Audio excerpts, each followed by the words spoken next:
Ukrainian President Volodymyr Zelensky on Sunday welcomed a joint statement by European leaders pushing for the protection of Ukrainian interests. It follows a video message on Saturday in which Zelensky said a meeting in Britain of representatives from Ukraine, Europe, the UK and US was constructive.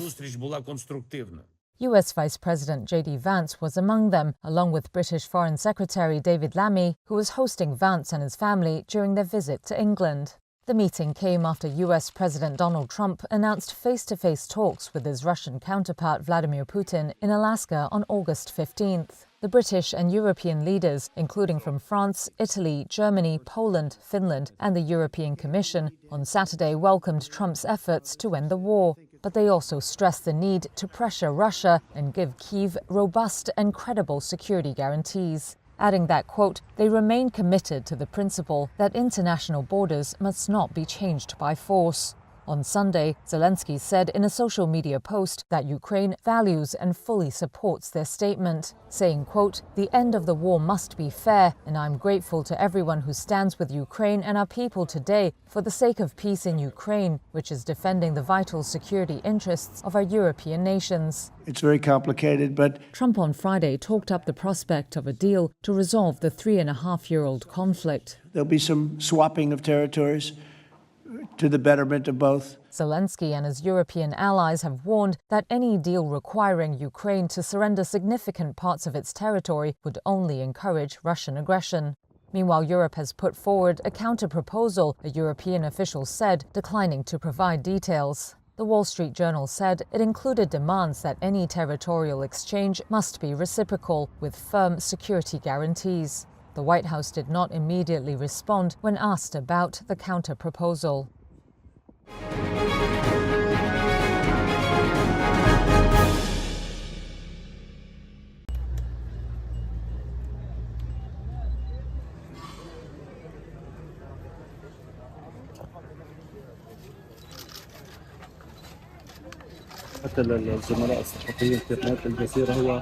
The killing of our colleagues, the journalists, from Al Jazeera is a crime that was not the first of its kind.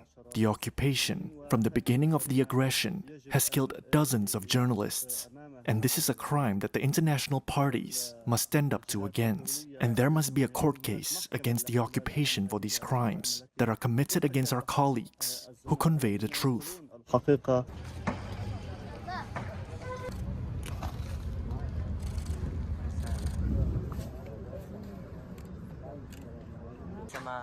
ما جوش كلهم لسه انا مستني اخواني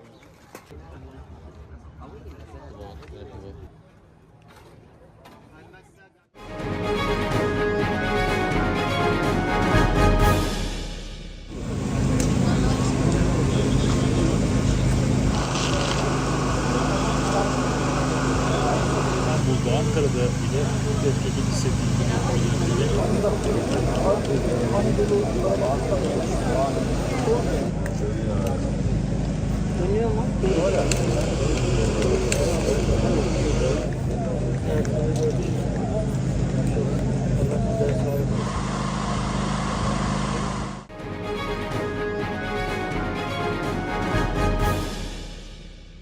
Climate change is the main driver of heat waves, and that's the evidence for that is overwhelming. There is no doubt about that.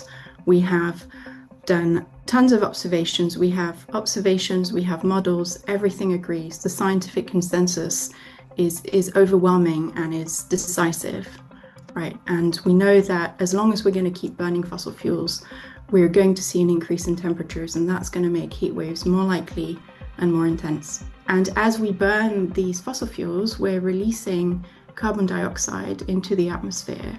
And carbon dioxide is a really, really potent greenhouse gas. That basically means that when you burn it, when you put it into the atmosphere, it makes the atmosphere warmer. We're looking in some places at heat waves of 40, 45 degrees, almost 50 degrees temperature, probably more than that in the next 20 years. And we're looking at that being completely normal, by the end of the century if we don't act on climate change right now.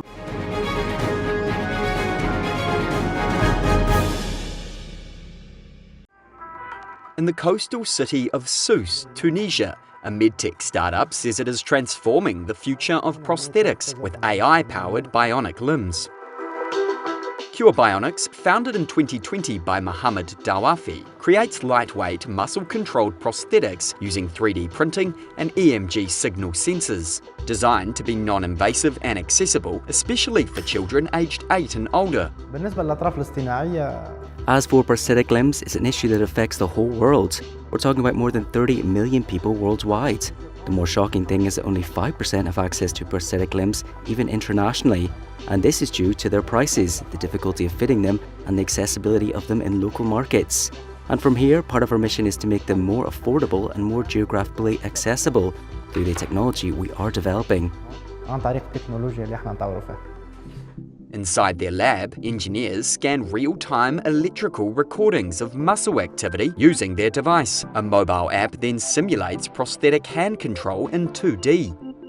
Their flagship prosthetic features a rotatable joint, an adjustable socket, and magnetic charger, eliminating the need to remove batteries. It includes feedback sensors that vibrate when pressed, partially restoring the sense of touch. Some traditional prosthetics can cost up to $50,000 and take months to produce. Cure Bionics says their arms are ready within a week for $8,000. Dr. Amin Ala Masadi from the Tunis Faculty of Medicine says it's a major achievement for Tunisia. These prosthetics offer, first of all, an advanced level of technical and technological performance.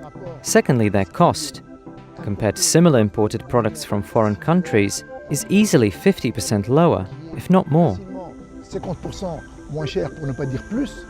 They're now actively seeking investors to scale up to access more communities across Africa and beyond.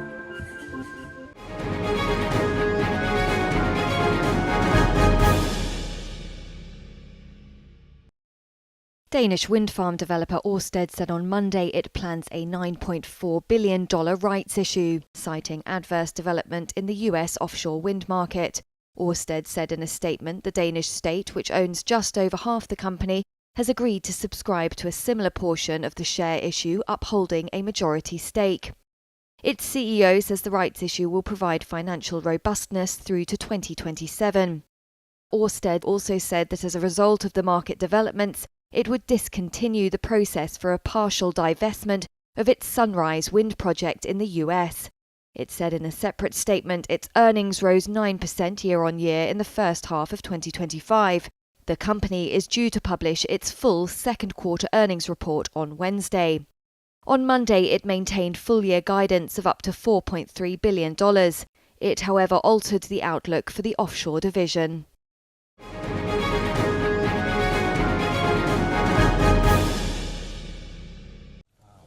A stash of ancient stone tools found buried in the hills of Indonesia's South Sulawesi may be proof that early humans were living on islands between Asia and Australia as far back as 1.5 million years ago, potentially rewriting theories on human migration.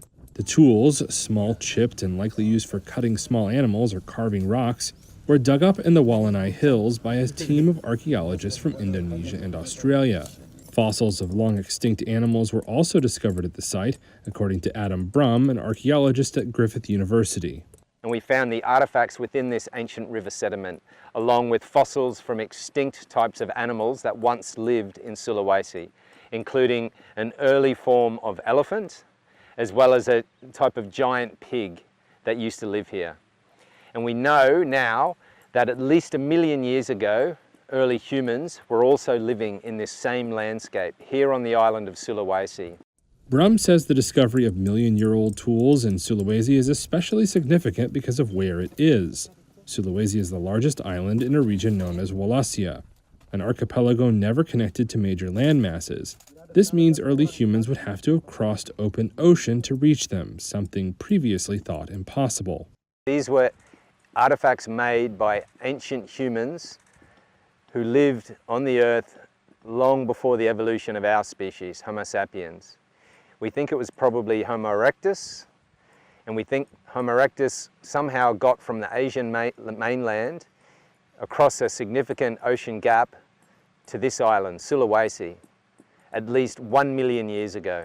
To determine the age of the site, the team used radioactive tracing on fossilized animal teeth.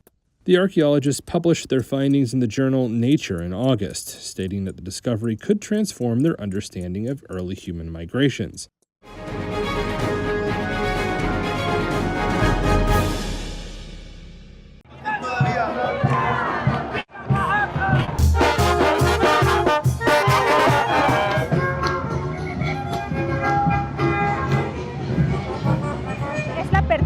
This is the opening of a very important event about indigenous cultures, which are the roots of our country. For us, this is very important because Oaxaca is one of the states with the most ethnic groups and where there are more speakers of indigenous languages.